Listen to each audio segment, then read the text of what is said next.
የራሃ ጁምዓ የክብር ስፖንሰሮች ዘምዘም ባንክ፣ የኢትዮ ጠቢብ ሆስፒታል፣ አዲስ ሲና መካከለኛ ክሊኒክ፣ ኤማሮጅ ሪል ስቴት።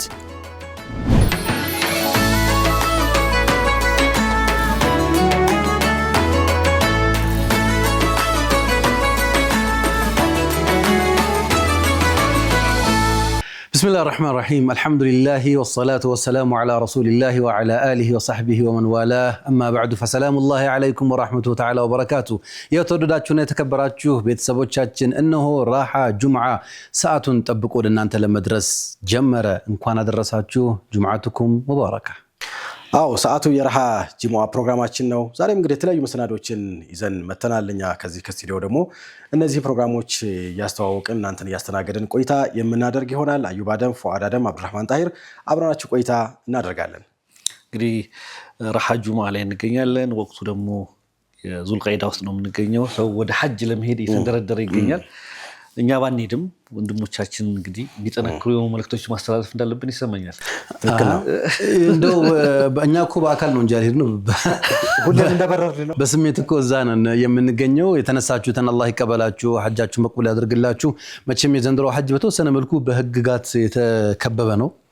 የሀገር ውስጡም የሐጅ እንትን በጣም እርሊ ነው የጀመረው። ታስታውሳላችሁ ከረመዳን በፊት ሻዕባን ላይ ነው እንትን ያለው። በጣም ቶሎ ነው የተጠናቀቀው። ሰው ገና እንትን ሳይል ስሜቱ ውሃውም ሳይሞቅ እንደባለፈው መስሎት ማለት ነው። ውሃውም ሳይሞቅ ጨርሰናል ምዝገባ ተባለ። ይሄ አንደኛው ነገር ነው። ግን እዚህ ያለው ብቻ ሳይሆን እዛ ሱዑዲም ያለው እንትን ትንሽ ከበድ ይል ነበረ። በጣም በህጎች የተሞላ ነበር። በጣም በስርዓት የተሞላ ነበር። ለምሳሌ ከሳምንት ምናምን በፊት ነው ማንኛውም የውጭ ሀገር ዜጋ የሐጅ ቪዛ እጁ ላይ የሌለ ሰው መካ ከተማ ላይ መግባት አይችልም። መቼ ገና ዙልቃዒዳ ሳይገባ ዙልሕጃ ሳይገባ የሐጅ ወቅት ሳይገባ ኦፍ ኮርስ የሐጅ ወቅት ማለት ያው ግን የፕራክቲሱ የተግባራቱ ማለት ነው። አሁን አንተ ሄደህ ለምሳሌ መጀመሪያዎቹ አራይቭ ያደረጉ ከፓኪስታን ከህንድ ከማሌዥያ ምናምን ከኢንዶኔዥያ የገቡ አሉ። እዛ ቀኑ እስኪደርስ ድረስ አንድ ወር ከስራ ምናምን ቀን አላቸው የሐጅ ክንውን ለማከናወን። በዚህ ውስጥ ምንድነው የሚያደርጉት? ኦፍ ኮርስ ዑምራ ያደርጋሉ። ዑምራ ግን ስንት ታደርጋለህ?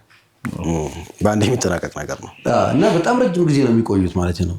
በአንድ አጋጣሚው ጥሩ ነገሩ እዛው ሐረም ላይ መስገድ ይችላሉ። የተለያዩ ማለት የሰላቱን አጅር ያገኙበታል። እየተዘጋጀህም ትቆያለህ እዛ ውስጥ ራሱ። ግን የሆነ ሰዓት ላይ ይሄ መለል የሚባለው አለ አይደል? የሰው ልጅ ባህሪ መታከት። ከዛ ደግሞ ወጪ የሚባለው ነገር ደግሞ ትንሽ ይዛል። ወጪ ሲባል ግን ሁሉም አንዴ የከፈልከው ነገር ብቻም አይደለም።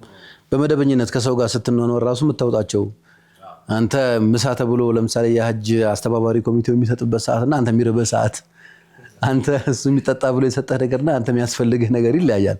ከወጪም አንፃር ረጅም ጊዜ የሚፈጅ ነገር ይመስለኛል። ግን ያው በዚህም አልከው በዚህ አሁን የሐጅ ስነ ስርዓት ክንውን ለመፈጸም ጉዞ ተጀምሯል።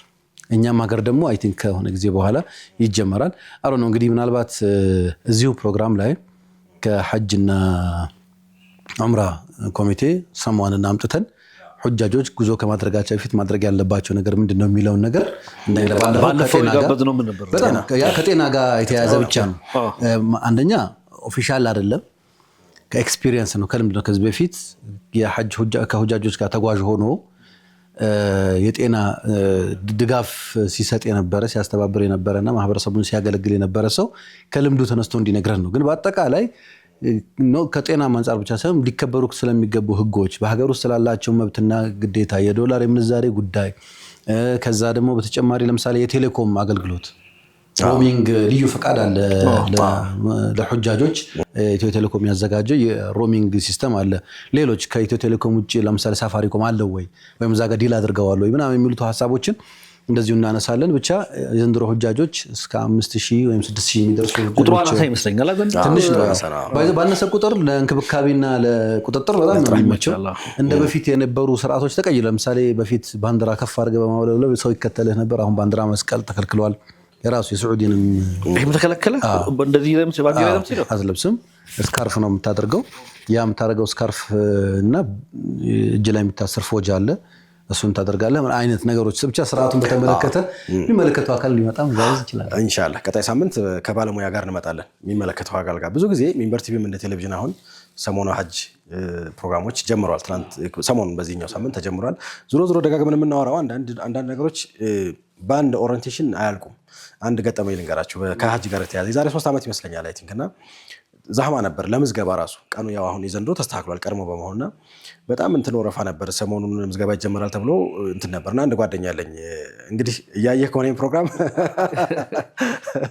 እሱ ውጭ ሀገር ነው የሚኖረው ወደ ኳታር ማነው ኩዌት ነው የሚኖረው በቃና early በቃ እንትን አድርግልኝ አስመዝግበኛ ላይ ምናምን አስመዘገብኩት አይ ቲንክ 91ኛ ሰው አካባቢ ነው ያስመዘገብኩት እና በርካታ ሰው ይመዘገብ ነበር ምናምን የኮሮና አካባቢ ላይ ብዙ ተስተጓጉሎ ስለነበር እንትን ይል ነበርና ብዙ ጊዜ ስለነየው ስላለን ብቻ ስለከፈልን ብቻ አይሆንም አንዳንዴ ልጅ አስመዘገብኩት በቃ ፏላ ምናምን ቤተሰቦቹን አመጣ እዚህ ቀኑ ደረሰና ከዛ ኩዌት ልሂድና ከዛው ልዘጋጅ ምንድነው የምትዘጋጀው እስኪ እንደው አልባሳት ሳይቀር እዛ በዘጋጅ ይሻለኛል የጫማ ምናምን የሚያስፈልገው የኮምፎርት እንትን ያላቸው እዛ ይሻለኛል ትንሽም ስራ ላይ ምናምን ሲለኝ እኔ ይቅርብህ እዚሁ ጨርስና ሄደ ከዛ መጨረሻ ላይ አንድ ቀን ስትቀር አይ ቲንክ ጉዞ ይሰረዛል ይመስለኛል ጉዞ አይቻልም አንድ ቀን ሲቀር መግባት አይቻልም ከዛ በፊት ጠቅሎ መግባት አለበት ሁጃጆች የዛ በነበረው ህግ አሁን ከሆነ አላቅም እና እሱ ነገ ሀጅ ቀጥታ ሊጀመር ሲል በራሱ ነበር ትኬት የሚቆርጠው ኤርፖርት በቃ ዘና ምናምን ብሎ ትኬት ደግሞ እነሱ እንዴት እንደሆነ አላቅም ትኬት ሲቆርጥ ምንም ቀድሞ ስለቆረጠ እነሱ አይመለከታቸውም እዛ ኩዌት ምናምን ዘና ምናምን ብሎ ሻንጣውን ይዞ ኤርፖርት ጎረቤት ሀገር ነች ብሎ ወክ ያረገ ይገባል ምናምን ብሎ ሲሄድ ሀጅ ተጓዥ ከዛሬ ጀምሮ መሄድ አይቻልም ትላንት ለሊት በተወጣ ይቻል ነበር እና እያንዳንዷን ቅጽበት በጥንቃቄ ሲሪየስ ሆነን ማየት ይኖርብናል እና ምን አረገ ቀረ በቃ ኩዌት አረገ እዛ አልተጠራ ማለት ነው በቃ ያ ረቢ ሲትረጋረው ከዛ በኋላ ደግሞ አርጓልኝ የዚህ ጓደኛ የገጠመኝ እንደው ላንሳላቸው ግራ መንገድና ቂልባ እንዴት ነው የሚሆነው አሁን በኢትዮጵያ ኮንቴክስት ወዴት አቅጣጫ ነው የሚሰገደው ማለት ወደ ካዕባ ነው ግን አቅጣጫ ካዕባ አሁን አዲስ አበባ ለካዕባ ወይ ደግሞ ካዕባ 3 ዲግሪ ወደ ሰሜን ምስራቅ ጋደል ትላለህ ሰሜን ነው ጀነራሉ ሰሜን ነው ከዛ ግን ሰሜን ምስራቅ በሚያስበል 45 ዲግሪ አትዞርም ምክንያቱም 90 ዲግሪ ስትዞር ነው ቀጥታ ምስራቅን የምታገኘው ሰሜን ምስራቅ የምትለው በሰሜን እና በምስራቅ መካከል 45 ዲግሪ ስትዞር ነው ይሄ ግን 3 ዲግሪ ወይም 4 ዲግሪ ብቻ ነው ትንሽ ጋደል ይሄ ታሪካዊ ጓደኛችን እንደዚህ አይነት በጣም የሚገርም ገጠመኞች ይገጥሙታል እሱ አዲስ አበባ ነው የሚኖረው ስራ ኩዌት እንደሄደ እሱ የሚመስለው ከአዲስ አበባ ወደ ካዕባ ዙሪያ የሚሰገድበት የትኛውም ዓለም ሲሄድ እንደዛ ነው የሚመስለው አንድ አይነት ነው የሚመስለው ያ በቀኝ ጆሮህን እንትን ትሰጣለህ ለፀሐይ ተሰጥና ግራ ጆሮህን ለምናምን ከሆነ ጠዋት ከሆነ እንደዛ ነው ቂብለው እሱ ምንድነው ከሰሜን ምስራቅ ነው የሚሰግደው ኦኬ አንድ ወር ምናምን ያው አዲስም ስለነበር ለሀገሩ ቤቱ ነው የሚሰግደው ከዛ በኋላ እና ወደ ኒውዮርክ ዘገደ ነው ትልኝ አንድ ቀን ሀገሩን ከለመደ በኋላ ከወር ምናምን በኋላ መስጂድ ሲሄድ ፍጹም ይለያያል ቤት ከሳውዲ ያለች በታቀቀ ወደ ቻይና ወይ ምናምን ሊሆን ይችላል ወደ ጂንጓን ምናምን የሚባል ቴምፕል ነው እየሰገደ ነበር እና አንዳንድ ነገሮች አሉ ዞሮ ጥንቃቄ ያስፈልጋል እንደው ጨርሰናል ብለን ቪዛው ስለተመታለን መስፈርቱን አሟልተናል ብለን እንዳንዘጋጀ መጨረሻ በተለይ በግል ትኬት የምንቆርጥ ሰዎች ጥንቃቄ ማድረግ አለብን የሆነ ሀገር እንሄድና የግልም የሆነ ህግ ያወጡት ነገር አላል የግል ከመጅሊስ የሆነ ዜና አንብቤ ነበር ከመጅሊስ ፍቃድ ካላገኘ በግል የሚሄዱ ሰዎች መግባት እንደማይችሉ አይነት ነገር ያ በአጠቃላይ ኮንትሮልድ ነው ከሀጅና ከሀጅ ስነ ስርዓት ጋር ያሉ ነገሮች በሙሉ ኮንትሮልድ ነው አሁን ደግሞ አምኒ እሱም ደግሞ የጸጥታ ችግርም ስላለ እምናት እዚህ ይለኛል ፎቶ መነሳት ካሜራ መቅረጽ ክልክል ነው ተብሎ ሰው ተተረማምሶ ነበር ምክንያቱም ሰው እዛ የሚሄደው ለኢባዳ ብቻ አይደለም እሷ ነገር በደንብ ትወራባት የሆነ አለስ ሰዎች ለምን ፎቶ እንደሚነሱ መቼም ራሳቸው ያውቁታል በጥሩ እንትን እናድርገው ግን እንደው ሴንሱ እኔም ለቆይ ይሄንን እንደው ፋድም እንትን ታደርጋለህ ለእንትን ምን ችግር አለው ለማስታወሻ እዛ ቦታ ላይ ነበርኩ ለማለት ፎቶ መነሳት እኮ አሁን የፎቶ ጉዳይ አልহামዱሊላህ ላ እኔ ፊኩን አላነሳ እንትኑ ይሄ አንዳንዴ እኔ መናገር አላስታውስም አንድ እህት ፌስቡክ ላይ እንትን አደረገችና አስተዋስፋዋድን ከዚህ በፊት የፎቶ ጉዳይ ጠይቀ ነው ጊዜ መልሰዋል አትጨቃጨቁ ብሎ ነበር አለች ማለት ነው አላስታውስም እኔ ሰው ልኮልኝ ነው እንደዚህ ተብለሃል ተብሏል ማለት አንዳንድ ጉዳዮች አይደል ጊዜ የሚመልሳቸው ጉዳዮች አሉ። ያው ፎቶ ለምሳሌ ሰው ጥሩ ስታሳልፍ ጥሩ ጊዜ ማስታወስ ትፈልጋለህ። በጣም የምትወደው ቦታን ማስታወሻ አድርገህ መያዝ ትፈልጋለህ። ለምሳሌ እኛ እኮ ሐረም ሳንሄድ ካዕባ ቁልፋችን ላይ የመዲናን መስጊድ ስክሪን ሴቨር ላይ ምናምን እናደርጋለን። ያንን ጉጉት ነው። እዛ ስትሄድ ደግሞ ሙሉ ሰዓት ነው ፎቶ አትነሳም ጤነኛ ካልሆንክ በስተቀር እንጂ የሆነች ሰዓት ግን ፎቶ ብትነሳ ከቤተሰብ ጋር ከእናት ጋር ከእህት ጋር እኔ ችግር አለው ብዬ አላስብም። ፈተዋውን ሳይሆን እንደው ችግር አለው ኖርማሊም ችግር አለው ብዬ አላስብም። ምክንያቱም የሰው ልጅ ይኸውልህ 24 ሰዓት ኢባዳ ይሰራል አይደል? ኢባዳ ሰዓት አለው። ደግሞ ፈታ የምትልበት ሰዓት አለ፣ የምትበላበት የምትጠጣበት ሰዓት አለ። ፈታ ማለቱም ኢባዳ ነው። ምንድነው አንተ ደግሞ እኛ የምናስበው እንደዛ ነው። እና ከፍ ስለዚህ ያ ከሸሪዓ ትጋት ካልተጋጨ ድረስና የሸሪዓውን እንትኑ እስከጠበቀ ድረስ ህጎቹን ስርዓቱን እስከጠበቀ ድረስ ችግር አለው ብዬ አላስብም። እኔም ኡምራ ብሄድኩበት ፎቶ ተነስቻለሁ። እኔ ተነሱ አይደለም እኔ ፎቶ መነሳቱን ሳይሆን የምልህ ምን መሰለህ የገጠመኝ ሉክ የሆኑ ቦታዎች አሉ። አሁን ዌስተርን ላይ ምናምን ሲባል የሆነ ኢቨንት ይከናወናል አይደለ? ኢቨንት ስትገባ መጀመሪያ የሚያደርጉ ስልክ ነው የሚቀሙ። ስልክ ነው ምንድነው? ሰዎች ኳስ ሊከታተሉ ይገቡና ኳሱን አይደለም የሚያዩት፣ ካሜራ ላይ ናቸው። በቃ መቅረጽ ነው። ሞመንቱን ኢንጆይ አድርገው ካሜራ ላይ ገባልኝ እንትና ላደረክ ምናምን ትላለህ ማለት ከአላህ ጋር ሙናጃ የምታደርግበት ሞመንት አንተ በቃ ራስ ላይቭ ያስተላልፋል። ለባይክ አላሁማ ለባይክ ታፕታፕ እያደረጋችሁ ለባይክ እንደዚህ አይነት ሞመንቶች አይቻለሁ። በየመታጠፈ የሆነ ቦታ ይመጣል ስልክ ማውጣት፣ የሆነ ቦታ ይገባል ስልክ ማውጣት፣ የሆነ እንትን ይደረጋል ስልክ ነው ማለት። አሁን እዛ ቦታ ላይ የሄድክበትን ፐርፐዝ ተውና ከዛ በኋላ ምኑን መሰለ የምትኖረው ሞመንቱን ሳይሆን ሜሞሪ ነው የምትኖረው። እዛ ሆነ ሜሞሪውን ነው ለመኖር እንጂ ገና ተነስቼ ፎቶውን እያየሁ እያገላበጥኩ ለመኖር ነው እንጂ አሁን እዛ ቦታ ላይ ምን አይተህ መጣ ብትለው ፎቶ ስቀርጽ ነበር የሚልህ ሰው ብዙ ታገኛለህ። እኛ ጋር እንደውም አልሐምዱሊላህ ብዙ እንትኑም ቶሎ ባትሪ የሚጨርስ ስልክ ስለምንይዝ ነው መሰለኝ አይሆንም። አንዳንድ ቦታዎች አሉ እረፍት የላቸውም። በቃ እጃቸው ከእንትን አይነሳም፣ ሰልፊ ስቲክ ነው ምናምን ሙሉ ነገሮቻቸውን ካዕባን ለመንካት እንደዚህ እንትን ያርኩና ይጋፋል። ገዛ በቃ መንካትን አይደለ? አሁን በዘመኑ ቴክኖሎጂውም አለ። በፎቶሾፕ ኤዲት አድርገው ወይም ሰም በኤዲቲንግ ሶፍትዌር ዝም ብለህ እንደነካው መንካትን አይደል የፈለከው ንካው። መንካቱ ነው ኢባዳው፣ ፎቶ መነሳቱ አይደለም። ሀታ የምትጋፋው እነዛ ቦታ የምትሄደው ራሱ ነክተህ ፎቶ ለመነሳት ነው እንጂ ለመንካት ራሱ አይመስልም አንዳንድ ጊዜ ማለት ነውና የተምታቱ ነገሮችን ማስተካከል ቅድም ያልኩት ያኛው ማስተካከል አለበት። እኔ ፎቶ መነሳቱ ያለ መነሳቱ ምናምን አይደለም፣ ግን you feel like ኢባዳም እንደ ቫኬሽን እንዳይሆን ይሄን በትልቁ ዓላማ ኢባዳ ነው። ትልቁ ዓላማ ያን ሳንረሳ ሳንዘናጋ ኢባዳችንን በአግባቡ እንስራ ቦታው ላይ ያን ነገር። ሁለተኛ ደግሞ የትኛውም ያ እንደ ኡምራ ግን ሁሉንም ሰው አንዳርገንም አንመልከት። አንድ ቢመጣብኝ ነገር ብዙ ጊዜ አንተ መነሳት ፈልጋል መሰለኝ ሳትር መነሳት ፈልጋል። ሰዎችን በአንድ አይነት ሁሉም በተመሳሳይ ልክ እንደ ረሱል ሰለላሁ ዐለይሂ ወሰለም እንደ ሱሐቦች እኩል እንደ ማበጠሪያ ጥርስ ሁሉም ሂደው ተመሳሳይ ነገር ሰርተው አይመጡ። ኢማናቸው ይለያያል፣ ባህሪያቸው ይለያያል። ስለዚህ ማዳም ፊ ኢጣር እስልምና እንትን ውስጥ እስካሉ ድረስ እኔ ያንን ንክፈት የሚል እምነት አለኝ። ብዙ ጊዜ በቃ ሁሉም አንድ አይነት ከፋብሪካ የወጣ መሆን አንችልምና አንዳንዱ ኡምራ ሊያረግ ይሄደ ሰው አለ። አንዳንዱ ዱባይ ሊሄድ ፈታ ለበል ዱባይ እስኪ ደግሞ ይሄ ኡምራ የሚሉትን ብሎ እየመጣ ያለ ሰው ሊሆን ይችላልና ሳንጫናቸው እነሱንም ሳናስደነግጣቸው ይምጡ ያስተካክሉታል። ሁሌ እንትን አይልምና ሰውን በዛ መልኩ ለምሳሌ አሁን አብሮነት በረመዳን አንድ ኡስታዝ ጋር ስናወራ አብሮነት በረመዳን የሚመለከተው ማን ነው? ቲቪ የከፈተ ሰው ነው ሙእሚን ሆኖ እንትን ሆኖ አሁን በጣም አቢድ የሆነ ሰው በሱ ጊዜው ማሳለፍ የለበትም እያለኝ ነው የሚያወራኝ። በቃ እንዴት አብሮነትን ቁጭ ብሎ ይመለከታል? ቁርአን አይቀራበትም፣ አይዘክርበትም። አብሮነትን ማን ይመለከተው? ከሆነ አካባቢ ደግሞ ጣሽ መጣሽ ሲመለከት የነበረ ምናምን ደግሞ እሱ ቁጭ ብሎ ቢመለከት ትምህርት ያገኝበታል። ሁሉንም ሰው ጣሽ መጣሽ ደግሞ የሚያስፈልገው ሰው ደግሞ ሊኖር ይችላል። አብሮነት የሚከብደው ሰው ምንድነው የሚያወሩትና አዩ በእነዚህ በጣም አከበዱብን የሚል ኢማኑ እዛ ያልደረሰ ሰው ሊኖር ይችላል። አክሽፎታል ልንዋራ የፈለግነው ነገር እንደውም ጥሩ ነው ቡስት አድርጎታል። ግን ዞሮ ፋዲያ ያነሳው አብዱረሂም ያነሳው የዒባዳን ሞመንት ለዒባዳ ማሳለፍ ኢዝ ፕራዮር መሰጠት ያለበት ጉዳይ ነው። ይሄ ኢን ጀነራል መታወቅ ያለበት ነው። የዒባዳ ሞመንት አሉ።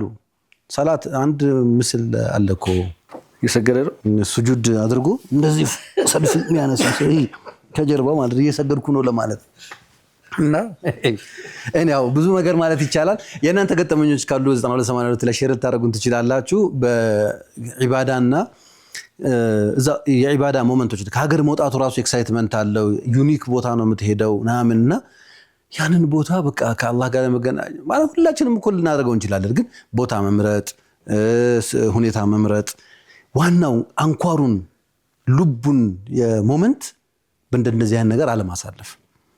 አንተ ረውዳ ልትገባ ብለህ መልእክተኛውን አለይሂ ሰላቱ ወሰላም የሳቸውን እንትን ረውዳ ለመዘየር ምናምን ገብተህ you didn't enjoy እኔ ፎቶውን ከዚህ በተሻለ ጥራት ከዚህ በተሻለ ኳሊቲ ከዚህ በተሻለ እንትን ታገኙ ቪዲዮም ይገኛል ኢንተርኔት ላይ ማግኘት ይቻላል።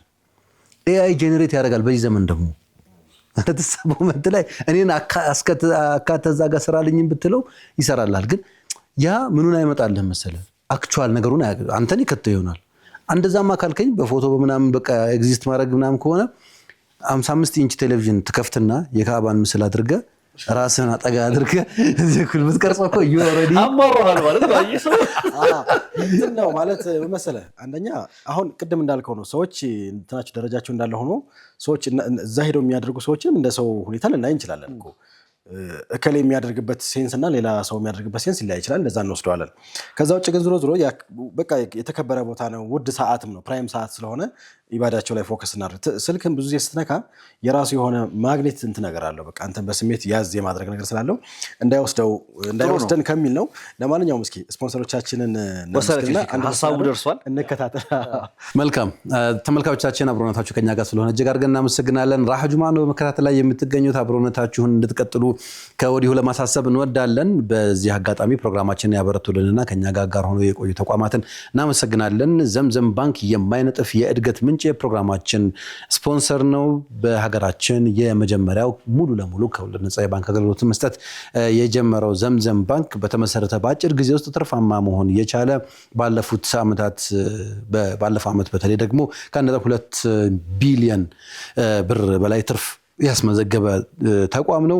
በተለይ ደግሞ አነስተኛ ገቢ ላላቸውና እናቶችን እህቶችን ደግሞ የሚያግዝ በዲጂታል አገልግሎት የሚሰጥ አንሳር ዲጂታል የሚል የሞባይል መተግበሪያን ለፋይናንስ ስርዓት አውሎ ብዙዎቻችንን እያገለገለ ይገኛል። እናንተም ጎራ ብላችሁ የአገልግሎት ተጠቃሚ እንድትሆኑ እንጋብዛለን ይላሉ። ዘምዘም ባንክ የራሃ ጁምዓ ስፖንሰር ስለሆነ እጅግ አድርገን እናመሰግናለን። ሌላ የዚህ ፕሮግራም ስፖንሰራችን ኢትዮ ጠቢብ ሆስፒታል ነው። እንግዲህ እንሰራለን እንወጣለን እንወርዳለን። እንግዲህ በዚህ አጋጣሚ የጤና ጉዳያችንም ትኩረት መደረግ አለበት። ህመማይን ከሆነ ነገር ግን የጤና እክል ካጋጠማችሁ በዘርፉ አንሳን ባተረፉ ባለሙያዎች እንዲሁም ደግሞ ዘመኑ ባፈራቸው መሳሪያዎች ታግዘን ጤናዎትን እንመልሳለን ይላሉ ኢትዮ ጠቢብ ሆስፒታል። ኢትዮ ጠቢብ ሆስፒታል እንግዲህ ሳምንቱን ሙሉ 24 ሰዓት ሙሉ የጤና ምርመራ አገልግሎት ይሰጣሉ። በተለይ የሴቶች የጤና አገልግሎት ላይ ትኩረት በመስጠት ይታወቃሉ። በራሳቸው እንግዲህ ምቹ ለህክምና ምቹ በሆነ ፋሲሊቲዎች የተሟላለት ተቋም ነው። አድራሻ መሳለሚያ ሰፈረ ሰላም ይገኛሉ። ወረፋ ለማስያዝ አጠቃላይ መረጃ ለማግኘት 9000 ላይ በአጭር ቁጥር መደወል ትችላላችሁ። የዚህ ፕሮግራም የክብር ስፖንሰር ስለሆነ ከልብ እናመሰግናለን። ሌላኛው የክብር ስፖንሰራችን ኢማሮሽ ሪል ስቴት 8 ዓመታት 188 ቤቶችና 128 ቁልፎችን ማስረከብ ችሏል። 311 ቁልፎች የኢማሮሽ የጽናት አሻራ ናቸው። በሰባራ ባቡር፣ በበኒ ሰፈር፣ በሶማሌ ተራ፣ በአየር ጤና፣ በኑር መስጂድ ሶማሌ ተራ አየር ካልን በኒ ሰፈር ካልን ኑር መስጂድ አካባቢ ማለት ነው። በአየር ጤናና ጀሞ የተለያዩ ዲዛይንና ያከፋፈል ዘዴዎች የተዘጋጀላቸው ቤቶችን እያስገነባ ነው። እርሶም የዚህን መልካም አጋጣሚ በመጠቀም ዘላቂ ኢንቨስትመንት እና የቤት ባለቤት ይሁኑ።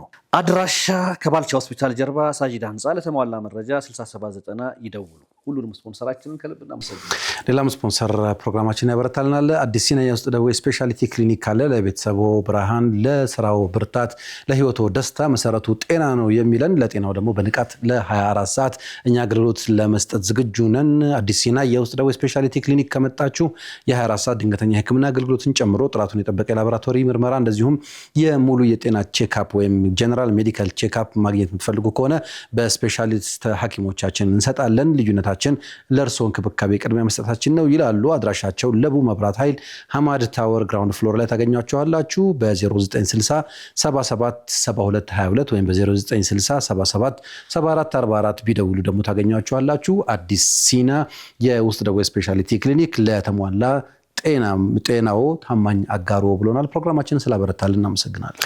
እናንተም ተመልካቾቻችን አብራችሁን ቆይታ ያደረጋችሁ ስለሆነ ከልብ እናመሰግናለን። ከሰፈር እስከ ሚንበር ፕሮግራማችን ይቀጥላል። እኛ ፕሮግራሙ ሲጠናቀቅ ደግሞ ተመልሰን እንመጣለን።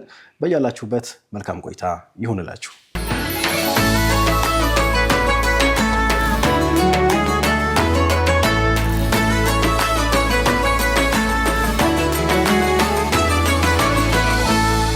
ተመልካቾቻችን እየተከታተላችሁ የምትገኙት ሚንበር ቲቪ ነው።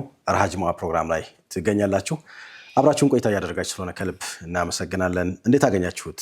ከሰፈር እስከ ሚንበር ፕሮግራማችንን እንግዲህ ጥሩ ቆይታ እንዳደረግን ተስፋ እናደርጋለን። አንድ ጥያቄ ልጠይቃችሁ እስኪ። የምትሰሩ ስራ አለ አሁን ላይ፣ ያው ሌላም ነገር እንደምትሰሩ ይታወቃል። በእርግጥ ዋናው ስራችን እኛ የምናውቀው እንዳለ ሆኖ ማለት ነው። ስራ አለ፣ ሌላም ስራ የሚሰሩት ምን ሰልፋሉ እንዴ? ስለላን እናደንቃለን። በዚህ አጋጣሚ እሺ፣ እንደው ማለት ስራ እንደየሰው ባህሪ ምናምን እንደ እድገታችን ሊለያይ ይችላል። ምን ስራ እንደው አሁን ከምትሰራበት ስራ በተጨማሪ ደግሞ ይሄ ስራ በቃ ቢሰጠኝ አልችለውም የምትለው ስራ ወይ ደግሞ በቃ አይመቸኝም እንደው ይሄኛውን ስራ የሚባል ዴፊኒሽን ከተሰጠው በኋላ አይመቸኝም የሚባለው ነገር አለ እንዴ? ይሄ ስራ የሚባለው ነገር ከተሰጠው ማለት ነው። አንዳንድ ነገሮች አሉ ስራ የሚመስሉ ግን ለአንተም አይሆኑም። ለአንተ በቃ ለኔ ተፈጥሮ አይሆንም የምንለው ነገር አለ። ለፏድም ነው ጥያቄው ማለት ያው ለምሳሌ አሁን ህክምና ላይ ስራ ብትለኝ አልተማርኩም። ኖ አይ ተምረህም ምን በቃ እድሉን አግኝተህ በነበር ግን ከዛ ውጭ ማንኛውም ስራ እኔ በግሌ የማምነው ማለት ነው ማንኛውንም ስራ ቢሰጠኝ እችላለሁ ብዬ አምናለሁ። ማንኛውም ስራ ይሄ ሙያ የሚፈልግ ለምሳሌ ሙያ የሚፈልግ ከሆነ እሱም የጊዜ ጉዳይ ነው እንጂ ያችን ጊዜ ወይ ተምሬ ለምሳሌ አሁን እኔ ካሜራ ምናምን እንደዚህ ቀርጬ አላውቅም። ግን ይሄን ስራዬ ቢሆን ግን በእርግጠኝነት በሳምንት ጊዜ ውስጥ እማረዋለሁ። 2 ሳምንት ይፈልግ ከሆነ እማረዋለሁ፣ 3 ወር ይፈልግ ከሆነ እማረዋለሁ። ያን ነገር አሳካዋለሁ ብዬ አምናለሁ። ምንም ስራ ቢመጣ የመስራት አቅም አለኝ ብዬ አስባለሁ። ካራክተሩ አለኝ ብዬ አምናለሁ። ከመውደድ አንጻር ነው እንጂ ትችላለህ፣ ግን ብትችልም አትወደው ወይ ደግሞ ባይሆን ጥሩ ነው የምትለው እንደዚህ አይነት ስራዎች ይኖራሉ። እኔ አሁን ምሳሌ ልንገራችሁ። ከኔ ለምን ራሴ ያልመልስላችሁ እንትን እንድትሉ እናንተም እንድትመልሱ እኔን አስመልሳችሁ ለማ እኔ አሁን ምሳሌ ከፍታ ያለው ነገር በተፈጥሮ ያልወድም። ኦኬ። እና ሚንበር ላይ ብዙ አትቆይማ። ሁለንተናዊ ከፍታ ላይ መውጣት ካልፈለግ አይሆንም። ምሳሌ ከፍታ ላይ ተወጥተው የሚሰሩ ስራዎችን ተወስደን ያው ምንድነው የሆነ ስም እኮ አለው የሆነ የፎቢያ ታይፕ ፎቢያ ነው ምትፈራቸው ማለት ጥሩ ነገር ባገኝም አሁን እሱ ላይ ያልሰራ ይችላል። ሃይቶፎቢያ አይደል? እባክህ እሱማ አይሆንም። ሃይቶፎቢያ እሱ ለማልፈልግ ነው። ኦኬ። ስለዚህ አሁን ለምሳሌ ኮንስትራክሽን ላይ እንትን ብለህ የመብራት ፖል አሁን ምሳሌ ጠግን ምን ወይ ምናምን ብትለኝ ወይ ገመድ ዘርጋ ብትለኝ በቃ አልችልም እንደማለት ነው። ኦኬ። እድሉን ባገኘውና ጥሩ ቢከፈለኝም ማልሰራው ስራ ነው። ውይ ተበድለሃል። ቀጥል። እኔ ምንድነው ማልወደው የስራው ታይፕ ከላይ እንደዚህ አይነት ስራ አላለህ እችላለሁ፣ ግን የማልችለው ዝም ብሎ ሪፒት አንድ ነገር ሆኖ ደጋግመህ በየቀኑ የምትሰራው ዝም ብሎ እሱ ብቻ ፋብሪካ ላይ ሆነ እንዲህ ማስተካከል እንዲህ ያለፈ ምናምን 24 ሰዓት ነው ስራው ተባል በቃ እሱ የሆነ እንትን ስዊንግ ማድረግ እየቀየርክ የምትሰራው ነገር የሆነ ነገር ጨርሰህ ከዛ ወደ ሆነ ነገር የሆነ ነገር ትራንስፈር አድርገህ ከዛ ወደ ሆነ ነገር እንጂ አንድን ነገር ብቻ የሚሰራበት በየቀኑ አዲስ ነገር ትፈልጋለህ። በየቀኑ አዲስ ነገር የሚያመጣ ነገር ኖት ነሰሰሪ ብቻ አንድ ስራው ለምሳሌ ይሄንን ከዚህ ወደዛ ማድረግ እና ነገ መጥቼ ከዚህ ወደዛ ማድረግ ከሆነ አሁን ለምሳሌ ለመጀመሪያ ቀን ከዚህ ወደዛ ማድረግ ነው የሰራሁት። በሚቀጥለው ደግሞ ከዛ ወደዛ መውሰድ ነው መሆን ያለበት። ለዛ ነው አንድ ፕሮግራም ላይ ማዘቀው ዛም ከዚህም ዛም ያለ ነው ብቻ እንደዛ ብዙ ነው ግን የብሰው እንትን ይመስለኛል። ያ ደግሞ አሉ አሁን በቻይና ምናምን አካባቢ ስትሄድ አንተ በቃ አላህ እንደው ሮቦት ነው ያደረጋቸው። አንድ ነገር ብቻ ነው የሚሰሩት። ያቺን ነገር ብቻ ተከስሷቸውም የሆነ ነገር ላይ ምናምን ነው በቃ እንትን ይደርጋል። እንደዚህ ከዛ በቃ ይጨርሳል። ከዛ ይመሻል፣ ምሳ ሰዓት ይደርሳል፣ ይወጣል፣ ምሳውን ይበላል ተማሳይ። ከዛ ይመጣና አሁን እንደገና ያቺን ይመታል። ከዛ ከስራ ይወጣል። ነገ ጠዋት ይመጣና ያቺን ይደቅሳልና እድገት ያለው ለውጥ ያለው ነገር ለምሳሌ የሳምንት 3 ዓመት ፕሮግራሙ ሰርቻለሁ። 3 ዓመት በላይ የሆነ ሰዓት ላይ ስልችት ወደ ማለት ገብቼ ነበር። ለምን ጥያቄዎች ተመሳሳይ ናቸው። የሚመጣው ጥያቄ እንደው እንዲህ ይላል እንጂ ተፋቱ ነው እንዲህ ይላል እንጂ የሆነ ነገር ነውና የአማናና እንትን ጉዳይ ነው ብዙ። እንደውም እኔ አንዳንዴ ወንዱ አይጠይቅም እንዴ ሴቶች ብቻ ለምን ይጠይቃሉ የሚልም ይመጣው። አይ እንግዲህ እዛ ቦታው ላይ ያለው የቤተሰብ ጥያቄ በጣም ይመጣል እና ትላመደዋለህ ከጊዜ ብዛት እንዳ ነገሮች አሉ። ልክ ነው፣ ሰው ለውጥ ይፈልጋል በባህሪ። ለዛ ረሃጁ ማለት ረሃ ያረጋል። እኔው አንድ ነገር ውስጥ ሆኖ የተለያየ ነገር መስራት ጥሩ ነው። ለምሳሌ ይሆን ቅድም እንዳልኩ ነው። ለምሳሌ እዚህ ጋር መቁረጥ ከሆነ እየቆረጥክ ከሆነ ልክ ቆርጠህ ስትጨርስ መግጠም ወደ መምታት መተህ ስትጨርስ ወደ ምናምን እየሆነ መሄድ ስራ አንድ ቢሆንም የተለያየ ነገር ስለሆነ ሪፍሬሽ እያደረክ ነው የምትሰራው። አማ አንዷን ነገር ብቻ እንደዚህ አይነት ባህል ለምን አረሳው ግን ማለት እንደዚህ አስቤው አላውቅም። ሁሌ የማስበው መወደውን ስራ ይሄን ስራ በሰራ የሚል አስባለሁ። ባልሰራ የሚል ግን አስብ ብዙ ስለሚሆን ወይንም የምሰራው ስራ አለ እንደው የህይወት ዘመን ስራ ይሄ ቢሆን ብዬ የማስበው ደግሞ አለ በራሴ በውስጥ ያለ ማለት ነው። ምንድነው ይሄን ጥያቄ እንድታነሳ ያደረገ? ይሄንን ምናልባት እንግዲህ ዛሬ አንድ መሰናዶ አዘጋጅተናል። የሆነ ዘርፍ ላይ ያለ ሰው ነው። እሱም በኋላ ላይ እናወራለን ኢንሻአላህ። ዞሮ ይሄኛውን ስራ ያነሳሁት እንደው እንደመነሻ ስለ ስራ ብናወራ ብዬ ነው። ስራ ድሮ ስራ የሚባለው ነገር ገንዘብ የሚያመጣ ነገር ተብሎ የሚታሰቡ ነገሮች አሉ። ዘመኑ የተቀየረ ይመስለኛል። በተለይ አሁን ይሄ ቲኔጀሮች አካባቢ ወጣቶች አካባቢ ላይ እየመጡ ያሉ ስራዎች አሉ። ቅድም አሁን እኔ በቃ ይሄኛውን ስራ ካልሰራሁ በተማርኩበት ካልሰራሁበት ወይ ደግሞ ረጅም ዓመት 10 ዓመት 20 ዓመት የፈጋሁበት ስራ ነው በዚህ ካላለፈልኝ ብለን ቁጭ የምንል ሰዎች አለን። አሁን ደግሞ አይታችሁ ከሆነ ዘመኑ ላይ ያሉ በተለይ ይሄ ወጣቶች አካባቢ ላይ ጥሩ እድል ነው ብዬ ማስበው የማህበራዊ ሚዲያውም የማስተዋወቁም ነገር ስላለ ይመስለኛል ዛሬ የሆነ ነገር ሰርተው ምናምን ሲቀየሩ ታያለህ። ወይ ደግሞ የሆነ ነገር ይሰሩና ካልሆነ ነገ ከነገ ወዲያ ምንም ይሉታ ምናምን የላቸውም። ወጣቶች ሌላ አማራጭ ይሞክራሉ። 3-4 ነገር ተሞክሮ እንትን ይላል፣ በአንደኛው ይሳካል። እንደኛ አይነት ትንሽ እንትን ያለን ሰዎች ደግሞ ይመስለኛል አንድ ዘርፍ ላይ ረጅም ጊዜ መቆየት በዛው ካላለፈልኝ ምን ይባላል የተማርኩት ትምህርት ሴት ይግባ ምናምን ብለን የምንሄድበት አጋጣሚ ያለን ፍሬ ያደርጋል። እዚህ ላይ እንደ 2 ኮሜንቶች ለመስጠት ያህል የመጀመሪያውና አንዱ ነገር የእንትን ሰዎች የሚሉት ነገር አለ።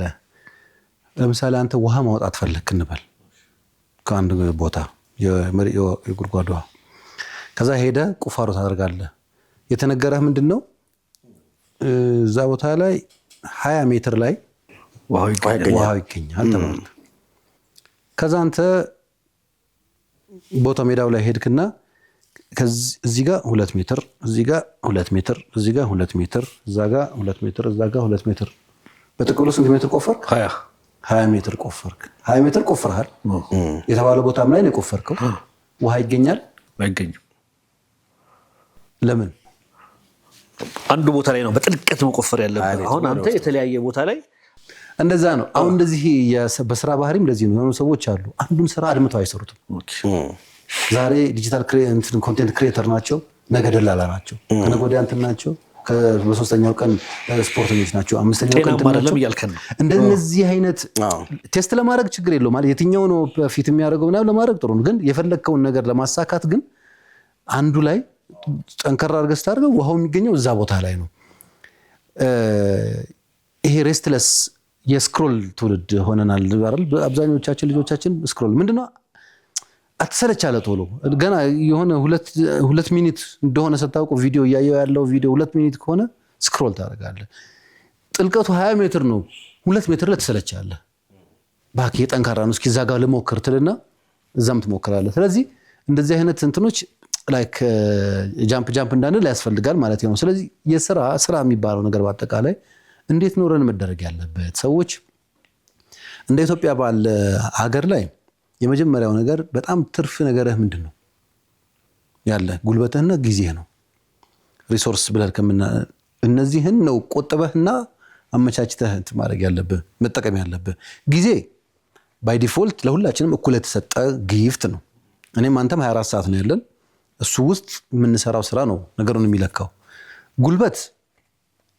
ጉልበትህ ያው በመተመገበው ባይ ዲፎልት ብትሰራም ባትሰራም የምትመገብ ሰው ስለሆን እሱን ፕሪዘርቭ ልታደርግ በምትችል መልኩ ነው በተጠቀመው ቀጥተኛ ወጪ አይደለም ተዘዋዋሪ ወጪ ነው አማ ብር የኢንቨስትመንት ኮስት ምናምን የምትላቸው ነገሮች ግን ከውጭ የሚመጡ ነገሮች ነው ስለዚህ አንተ እጅህ ላይ ያለውን ሪሶርስ ነው መጀመሪያ ኤፊሽንትሊ ተጠቅመህ ከዛ ኤክስትራ የውጭ ሪሶርሶችን መጠቀም ያለብህ የሚል ጥቅል ሐሳብ አለኝ ከስራ ጋር በተያያዘ ሼፍ አድም ትጨምራለህ አይ ቆንጆ ሐሳብ ነው ምናልባት ይሄ አሁን ወጣቱ ትውልድ ወጣትነት በራሱ ደስ የሚል ነገር አለው ትሞክራለህ ካልሆነ ግን ያነሳው ነገር ወደ ህልምህ ወደ ጎልህ መሄድም አንድ ነገር ነው ብዬ አስባለሁ አንዳንዴ ህልም ይኖርሃል ህልምህን አለማግኘት ያቅበጀብጃል እንትን ያረጋጋል አያረጋጋም የሰው ልጅ ምንድነው የሚያስደስተው ህልሙስ ምንድነው የሚለውን ነገር እንደ ኢትዮጵያ ያለ ሀገር ላይ ህልምህን የሚያውቅልህም የለም አንተ ማታውቀውም በመሞከር በሂደት ነው እንትን ነው አንተ የምትወደውን ስራ ምናልባት ያነሳው እዛም 2 ሜትር ሄድከው እኮ ስራውንም ላትወደው ትችላለህ አንተ የምትወደው ስራ አንተ ያንተ አላህ የሰጠህ ዛ ላይ ተሰጥቶ ያለህ ነገር ላይ ቢሆን ፎከስ ታደርጋለህ ሰው እሱም ቢፈልግ መጀመሪያ ያን ነገር ማግኘት ቢችልና ሶብር ደግሞ ወሳኝነት አለው ለውጥ በአንዴ አይመጣም የሐላል ገንዘብ እንደ ቅድም ነው ይላሉ በአንዴ ሀብታም አይኮንም እስካልደረፍክ በስተቀር በአንዴ ሀብታም ከሰማይ መጥቶ መቼስ የሚሰጥህ ነገር የለምና ሰርተህ ለፍተህ ነውና የሐራም ገንዘብ ከሆነ ልክ ነውና ለዚህ ሰው መሶበርን ቢለም ቆንጆ ነው ብያስባለሁ ያነሳው ሐሳብ ጋር ሌላው ምናልባት በዚህ ዘመን የሚታየው ሰዎች በሚያገኙት ገቢ የትም ፍጪው ዱቄቱን አምጪ ነው ወሮድሮና በሚገኘው ገቢ ሰዎች እየተመዘኑበት ያለበት አጋጣሚ ያለና በተለይ ደግሞ ለማህበራዊ አገልግሎት የሚሰጡ ሰዎች ቫልዩ አድ የሚያደርጉ ለማህበረሰብ ለዲናቸው የሚያደርጉ ሰዎች ጋር የነሱ ህይወትም ላይ ተጽዕኖ ይፈጥራል ብዬ አስባለሁና አንዳንዴ ቫልዩ አድ የሚያደርጉ ስራዎች ላይ የሚሰሩ ሰዎች በጣም መከበር መቻል አለባቸው በሌላ መልኩ ልናወራው እንችላለን ሌሎች ፕሮጀክቶች ሊያስፈልጉ ይችላሉ ግን እንደዛ አይነት ቦታዎች ላይ የሚሰሩ ሰዎች ኤግዛክትሊ መከበር መቻልም አለባቸው በገንዘብም ደግሞ መመዘን የሌለባቸው አይነት ስራዎች አሉ በቃ በገንዘብ ብትመነዝረው ቁጥሩ የማይመጣልህ አይነት ስራዎች አሉና ሶስቱንም ላይ ትኩረት እናድርግ ከዛ ውጭ ግን መጀመሪያ አካባቢ ያነሳሁት ላይ አንዳንድ ጊዜ በተደጋጋሚ ፌል የምናደርግበትም ከሆነ ደግሞ ሁሌ ያው ቅርስ ምናምን አይደለም ቀየር አድርጎ መሞከርም ደግሞ አንዳንድ ባለሙያዎች እኮ በቃ መሰደድም አንዳንዴ መፍትሄ ነው ይላሉ እንደው ለዲን ብቻ አይደለም አንዳንዴ መሪዎች ስለበደሉም ሳይሆን ለኑሮም ሲባል ቦታ ሀገር መቀየርም ካስፈልገ መቀየር ነው ይሄንን ሐሳብ ያነሳ ነው እንግዲህ አንድ ፕሮግራም ስላዘጋጀ ነው ከስቱዲዮ ወጣ ብለን እንዲሁ የሆነ ስራ ዘርፍ ላይ ተሰማራ ወጣት ጋር ቆይታ እናደርጋለን ተመልካቾቻችን እናንተ ማብራችሁን ቆይታ ያደረጋችሁ ስለሆነ ከልብ እናመሰግናለን መሰናዶውን እንከታተል በሌላ ፕሮግራም ደግሞ ተመልሰን እንመጣለን በያላችሁበት መልካም ቆይታ ይሁንላችሁ